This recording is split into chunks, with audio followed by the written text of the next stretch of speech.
आपको आम खबर से आगाह कर रहे हैं कि महकमा जंगलात की लापरवाही ने गरीब के सर से छत छीन ली है। चंग पर ख्वास का रिहायशी आला हुकाम के पास चीड़ का दरख्त काटने के लिए दरख्वास्त लेकर गया कि मुझे दरख्त काटने की इजाज़त दी जाए ताकि मेरा मकान महफूज रहे, मगर महकमा जंगलात ने तवज्जो न दी, जिसकी वजह से चीड़ का दरख्त गिरने से सारी ज़िंदगी की जमा पूंजी से बनाया गया मकान ज़मीन बोस हो गया। गरीब मेहनतकश की आला हुकाम से इंसाफ की अपील। एक मरतबा फिर आपको आगाह करते चलें कि महकमा जंगलात की लापरवाही ने गरीब के सर से छत छीन ली है। चमकर ख्वास का रिहायशी आला हुकाम के पास चीड़ का दरख्त काटने के लिए दरख्वास्त लेकर गया कि दरख्त काटने की मुझे इजाज़त दी जाए ताकि मेरा मकान महफूज रहे, मगर महकमा जंगलात ने तवज्जो न दी, जिसकी वजह से चीड़ का दरख्त गिरने से सारी ज़िंदगी की जमा पूंजी से बनाया गया मकान ज़मीन बोस हो गया। गरीब मेहनतकश की आला हुकाम से इंसाफ की अपील। जब भी हमने देखा कि जो मुतल्लिका ज़िम्मेदारान हैं, जो आला हुकाम हैं, उनके बाद उनके नोटिस में जो बात लाई जाती है कि यहाँ पर अगर वक्त से पहले ये काम ना किया गया तो कोई भी वाक़या पेश आ सकता है, कोई भी हादसा पेश आ सकता है, तो आखिरकार वही होता है जिसकी तवक्को की जाती है। इसी तरह आज हम इस वक्त मौजूद हैं चमकर ख्वास सुंदवा के मकाम पर। यहाँ पर भी एक ऐसा ही वाक़या पेश आया है एक गरीब के साथ, जो अपनी सुनवाई लेकर जो आला हुकाम थे उनके पास जाता रहा, मगर कोई भी उसकी सुनवाई ना हुई। तो उसकी जो वक्त से पहले आला हुकाम थे उनको आगाह करने के बावजूद भी उन पर कोई अमल दरामद नहीं किया गया। आला हुकाम की लापरवाही की वजह से आज उस गरीब की जो जमा पूंजी से बनाया गया मकान था, उनकी लापरवाही की वजह से वो ज़मीन बोस हो गया। हमारे साथ वो नौजवान मौजूद है, उससे बात करते हैं। अस्सलाम वालेकुम जी। वालेकुम सलाम। ये बताएं कि ये जो आपका नुकसान हुआ है, इस हवाले से हमें जो देखने वाले नाजरीन हैं उनको बताएं कि ये कैसे हुआ। औज़ुबिल्लाहि मिनश्शैतानिर्रजीम बिस्मिल्लाहिर्रहमानिर्रहीम। नदीम भाई, सबसे पहले मैं आपका शुक्रिया अदा करता हूँ जो आप हमारे पास आएँ। और ये जो नुकसान है जी, ये तकरीबन मैं काफ़ी टाइम पहले भी बताता जो रहता था कि इस तरह हमारा नुकसान हो सकता है। मैं काफ़ी जो गार्ड साहिबान हैं, जो रेंज ऑफिसर वगैरह सब, इनके पास गया हूँ, दरख्वास्त भी दी है। और जो दरख्वास्त थी वो ऐसे हुआ कि जब इनसे मुझे कोई तवक्को ना हासिल हुई तो मैंने फिर कुछ दोस्तों से रब्ता किया, तो उनकी वजह से उन्होंने मुझे फिर इन सब जो बड़े ओहदेदारान हैं उनकी एक मीटिंग थी, वहाँ पे मुझे लेके गए। मैं दरख्वास्त भी लेके गया, तो वहाँ पे जो है ये सब लोग मौजूद थे। तो जब नाज़िम आला चीफ़ साहब के पास ये दरख्वास्त गई तो उन्होंने वो दरख्वास्त जो है कंजर्वेटर साहब को आगे ट्रांसफ़र कर दी कि इस पे आप ज़रा नज़रसानी कीजिएगा। तो जब उन्होंने वो दरख्वास्त आगे डीएफओ साहिबान को दे दी कि आप जाएंगे और मौका देखेंगे, और अगर वाकई ये दरख्त नुकसान कर रहा है तो फिर इसकी आप इजाज़त देंगे। लेकिन ना तो यहाँ पे डीएफओ साहब आए और ना कोई उनका अमले का कोई भी बंदा जो है ना यहाँ पे नहीं आया। तो इतनी गफलत तो नहीं होनी चाहिए, पर उसके बाद मैंने फिर जो है ना 2-3 माह बाद फिर जो एक हमारा ग्रुप है उसमें मैंने मैसेज किया सुबह 4 बजे। कौन सा ग्रुप है? वो तहफ़्फ़ुज़ जंगलात है। अच्छा। तो उसमें ये सारे जितने भी बड़े अफसर हैं जिन आला हुकाम है वो हाँ उसमें मौजूद हैं? जी बिल्कुल उस ग्रुप में मौजूद हैं। तो वहाँ पे नहीं, जो आपने एप्लीकेशन दी है वो उसको कितना टाइम गुजर चुका है? तकरीबन ये चौथे महीने की 12 तारीख को दी थी दरख्वास्त। तो उसके बाद तो उस पर कोई अमल नहीं हुआ। तो उसके बाद फिर एक सोर्सेज यही ग्रुप का बचता था, तो उस पर मैंने फिर मैसेज भी किया कि देखें अब तक मेरा कोई मसला हल नहीं हुआ, तो प्लीज़ तकरीबन वो मैंने 5 मिनट की रिकॉर्डिंग जो है वो मेरे पास अभी भी मौजूद है। तो वो सुबह 4 बजे मैंने ये उनको वॉइस भी की, तो उसका भी कोई मुझे जवाब नहीं मिला। तो तो आपने जो ये मुतलका लोकल जो मुलाजमीन होते हैं उनके साथ कोई बात नहीं की कि आप ये जो दरख्त है इसका मुआवजा ले लें, या इस हवाले से कि हमें ये काटने दें, हमारा ये नुकसान कर सकता है? आला हुकाम के पास भी आप गए हैं इस हवाले से?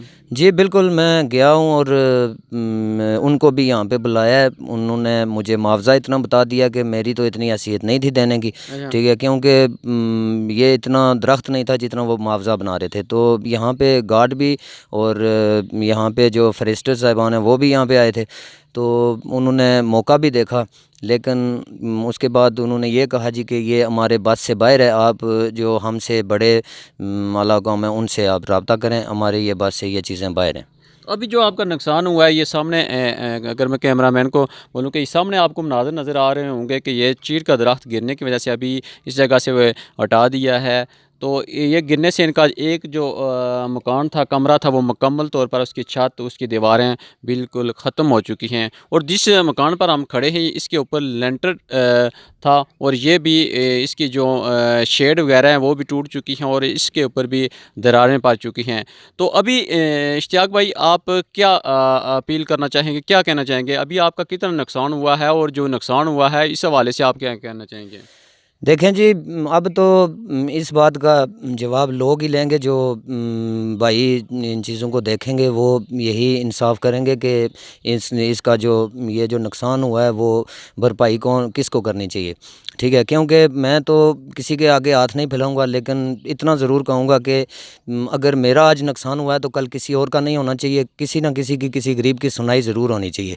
यहाँ पे जब हम जाते हैं तो हमें बिल्कुल जो है ना कीड़े मकोड़ों की तरह समझा जाता है। ठीक है, हमें वहाँ पे अच्छे तरीके से बिठाया भी नहीं जाता। तो जब हम बात करते हैं इन अफसरान के सामने तो हमें खड़ा कर दिया जाता है वहाँ पे, और खड़े होकर हमें इनसे बात करनी होती है, और हमें उस तरह समझा जाता है जैसे हम कोई भेड़ बकरियाँ जो है ना कहीं से इस जो है तरह ना। नज़रअंदाज किया हाँ, जाता है कि अगर आपकी पर्सनैलिटी अच्छी हो, आप एक बड़े घराने से तल्लक रखते हो, तो आपको ये जो महकमे वाले हैं, जो आला काम है, वो भी अच्छे तरीके से इज़्ज़त के साथ बुलाते हैं, बिठाते हैं। अगर आपका किसी छोटे तबके से तल्लक है तो आपकी इतनी सुनवाई नहीं है, तो आपके साथ वो अच्छे तरीके से पेश नहीं आती। आपका कहने का मकसद ये है? देखें, हम जब एक गैर कानूनी काम नहीं करना चाहते तो फिर हमारे जहन इस तरह के नहीं होते। हम तो जब दरख्त या टहनी भी को काटते हैं ना तो हमारे हाथ कांपते हैं। ठीक है, हम इस तरह का कोई काम करना भी नहीं चाहते जो गैर कानूनी होता है। ठीक है, हम तो कानून के दायरे में रह के काम करना चाहते हैं। इस वजह से तो आज आज ये हम ये खमियाजा भुगत रहे हैं। ठीक आपका है। कहने का मकसद है कि अगर आप गैर कानूनी तरीके से या ये दरख्त काट देते तो आपका ये नुकसान ना होता। आपने जो कानूनी तरीका कार था वो इख्तियार करना चाहा कि जो आला हुकाम है उनसे इजाज़त लेकर इसको काटा जाए, ताकि आप किसी के मुजरिम ना हों। तो इसकी वजह से आज आपका जो मकान है वो इस चीड़ के दरख्त की गिरने की वजह से वो मुकम्मल तौर पर तबाह हो चुका है। जी, बिल्कुल यही वजह है। ठीक है, ये जितना भी आज मेरा नुकसान हुआ है उसका ज़िम्मेदार ये महकमा है। अगर ये कोई भी इस बात को जुठला सके या जुठला सकता है तो वो ज़रा मेरे सामने आए, क्योंकि मैं तकरीबन 2-3 साल से इस चीज़ के पीछे लगा रहा हूँ। पटवारी के पास इन्होंने मुझे भेजा है, बाकी चीज़ों के बाद आप फ़र्ज़ नंबर लेके आएँ, ये करें, वो करें, सब कुछ जो चीज़ें अवेलेबल मुझसे हो सकती थी वो मैंने सब की हैं। लेकिन जब मैं वहाँ पे गया हूँ, जो नाज़िम आला से नीचे जो होते हैं कंज़र्वेटर साहब के पास गया हूँ, तो उन्होंने मुझे ये जवाब दिया है कि आप इस वजह से ये दरख्त कटवाना चाहते हैं कि ये दरख्त जो है आपकी एक बुती नमा चीज़ है। ये अगर हम काट देंगे तो आगे आप तजावज़ात जो है ना, तजावज़ जो है ना आप आगे कर सकेंगे, इसलिए आप जो है ना दरख्त कटवा रहे हैं। तो हमें तो इस चीज़ की ज़रूरत नहीं थी कि हम जंगल आगे रखें या इस तरह। बाकी भी तो बेशुमार चीज़ें हैं जिनके पास जो दरख्त होते हैं, क्या वो जंगल आगे नहीं रखते हैं? वो लोग तजावज़ात करते हैं, लेकिन हमने कोई भी इस तरह का काम नहीं आज दिन तक नहीं किया जो गैर कानूनी हो। लेकिन देखें आज जो हमारे साथ हुआ है, अगर हम गैर कानूनी करते तो आज ये चीज़ ना होती। ठीक है, ये लोगों के लिए बायस से बहुत ज़्यादा परेशानी का मसला है कि अगर आज भी हम आवाज़ नहीं उठाएंगे इनके ख़िलाफ़ तो कब उठाएंगे? ठीक है, हमने कौन सा जो है ना इनका नुकसान किया जो बार बार इनकी वजह से हमारे में जो है ना इतने नुकसानात होते हैं। ठीक है, ये हमें कोई ऐसा काम नहीं करने देते जिसकी वजह से हमारे जो नुकसानात होते हैं उनकी रोकथाम हो सके। तो अभी ये बताएं कि आप काम क्या करते हैं? जी, मैं डिशों का काम करता हूँ, और कभी काम होता है कभी नहीं होता, पर का फिर भी अल्लाह दिहाड़ी का शुक्र, लगाते हैं, हाँ, मजदूरी करते हैं? अल्लाह का शुक्र अदा करता हूँ कि जिस हाल में वो उसने रखा हुआ है उसमें मैं खुश हूँ। नाज़रीन, जैसा कि आपने इश्तियाक की बात सुनी, उसका कहना है कि जो अपनी मेहनत मजदूरी से जमा पूंजी से ये मकान बनाया गया था, वो महकमा जंगलात की लापरवाही की वजह से, जो आला काम थे उनकी लापरवाही की वजह से आज ये जो सामने आपको नज़र आ रहा है ये मकान मुकम्मल तौर पर तबाह हो चुका है, ख़त्म हो चुका है। हमने ये भी देखा, इश्तियाक की ज़बानी भी आपने सुना कि इसी जिस जगह पर हम रहते हैं और इर्द गिर्द में कौन से लोग जो एप्लीकेशन लेकर कानूनी तौर तरीके से जो दरख्त काटते हैं, कौन से लोग मकान बनाते हैं, ये सब आप लोग भी जानते हैं, जो भी यहाँ इर्द गिर्द में रहने वाले हैं, और हम सब भी जानते हैं कि कौन कितना कानून पर अमल दरामद कर रहा है। लेकिन कानून सिर्फ गरीब के लिए है, जिसके पास वसाइल नहीं है, जिसके पास पैसा नहीं है। अगर किसी आला हुकाम, किसी पैसे वाले शख्स का कोई काम हो, तो यही जो मुलाजमीन है, यही जो आला हुकाम है, उसको सलाम भी करते हैं और बगैर किसी कानूनी तरीके से वो तमाम काम करवाने की पूरा तरीक़ाकार बताते हैं। अगर इस इश्तियाक राजा का ये आज जो मकान है वो मुकम्मल तबाह हो चुका है, तो ये इसने कानूनी तरीका अख्तियार किया, जो आला हुकाम थे उनके पास उसको भेजा गया, तो उसके बावजूद उस पर कोई सुनवाई ना हुई, कोई अमल ना हुआ, और आखिरकार उसका ये नुकसान हुआ। तो इसका तमाम तर जो ज़िम्मेदारी है वो महकमा जंगलात के ऊपर है, जो आला हुकाम हैं जिनके मतलब जिनके पास ये इश्तियाक अपनी एप्लीकेशन लेकर गया था इसको कानूनी तरीक़ेकार से, ताकि मेरा जो मकान है, जो मेरा घर है वो महफूज रह सके, मगर उस पर कोई अमल दरामद नहीं हुआ। जिसकी नज़र दूसरा देखें जी, हमें चलो उनसे भी है, लेकिन अब देखें जो लीडर साहिबान हैं वो आगे पीछे जा रहे हैं, देख भी रहे हैं सब कुछ, लेकिन आज तक किसी ने अभी तक 3-4 दिन हो चुके हैं इस वाक़े को, लेकिन अभी तक किसी ने ना कोई फ़ोन के हवाले से कोई बात की है फ़ोन पे, ना कुछ किसी ने किसी जो है ना किसी तरीके से हमसे कांटेक्ट नहीं किया। ठीक है, तो इस तरह नहीं होना चाहिए। अगर आपको वोट भी तो हम ही लोगों से मिलते हैं, अगर हम तकलीफ़ में हैं तो आपको हमारी तकलीफ़ नज़र नहीं आती, तो कल जब ये इलेक्शन करीब आते हैं या आ रहे हैं तो उनमें आपको हमारी और हमको आपकी ज़रूरत और आपको हमारी ज़रूरत पड़ती है। लेकिन आज जब मेरे पे मुश्किल वक्त बना है, तो मैंने तो कोई जो है ना इधर एक भी लीडर या एक भी उसका कोई भी बंदा मैंने नहीं देखा, जबकि मैंने हर ग्रुप में, हर जगह पे, हर मुमकिन कोशिश मैंने ये पिक्चर्स वगैरह अपलोड किए हैं। वहाँ से जो देखें इस तरह जो मैसेज है ये लोगों को बहुत गलत जाता है। अगर मैं आज कुछ ऐसी कोई गलत बात बोल दूँ तो ये मेरे लिए मुनासिब चीज़ नहीं होगी। ठीक है, क्योंकि मुझे हर तबके के लोग यहाँ पे देखेंगे, लेकिन मैं उस तरह की कोई बात नहीं करूँगा जिसकी वजह से किसी दूसरे की दिल आज़ारी हो। लेकिन इतना ज़रूर ख्याल रखें कि अल्लाह की ज़ात ने आपको दिया अगर, तो उसमें से अगर किसी का भला हो सकता है तो उसका भला भी किया करें। ख़ुद अपने ज़ात के लिए तो हर इंसान सोच सकता है और सोचता भी है, लेकिन ज़रूर इतना किसी का जो है ना किसी को दिलासा देने से किसी का नुकसान नहीं होता। तो आज 4 दिन गुजर चुके हैं, लेकिन मुझसे किसी ने रब्ता नहीं किया। ठीक है, मुझे इस चीज़ का बहुत ही अफसोस है।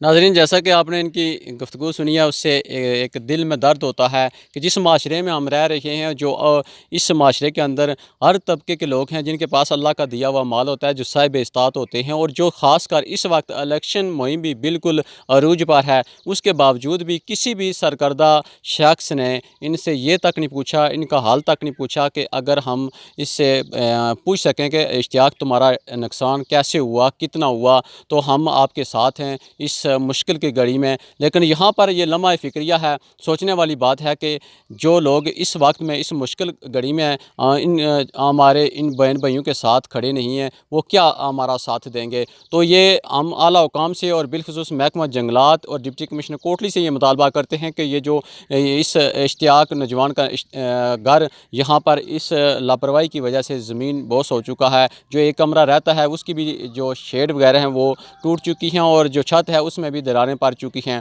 अगर ये गैर कानूनी तरीके से इस चीज़ के दरख्त को काट देता तो आज इसका नुकसान ना होता है। इसने कानूनी तरीके से जो प्रोसेस था उसको जारी रखा हुआ था, लेकिन उसके बावजूद उस पर कोई अमल नहीं हुआ, जिसकी वजह से आज ये अपनी घर की छत से जो है ना वो महरूम हो चुका है। तो हम एक मरतबा फिर देखने और सुनने वालों से ये अपील करते हैं कि ये जो पैगाम है आपके लिए, जो इर्द गिर्द बसने वाले हैं, यहाँ पर भी हम जानते हैं कि जो हर किस्म के, हर सियासी जमात से, हर साहिब इस्तात लोग यहाँ पर मौजूद हैं। आप जहाँ कहीं पर भी ऐसे लोग हैं, उनके साथ अगर आप उनको माल नहीं, दौलत नहीं दे सकते, तो उनका कम से कम ऐसी जगहों पर उनका साथ दें। अगर किसी बड़े घर की या किसी बड़े आदमी की बात होती तो हर शख्स ये कहता, सोशल मीडिया पर भी उसने धूम मचाई होती कि आज ये जुल्म हो गया, लेकिन गरीब के साथ कोई भी नहीं है।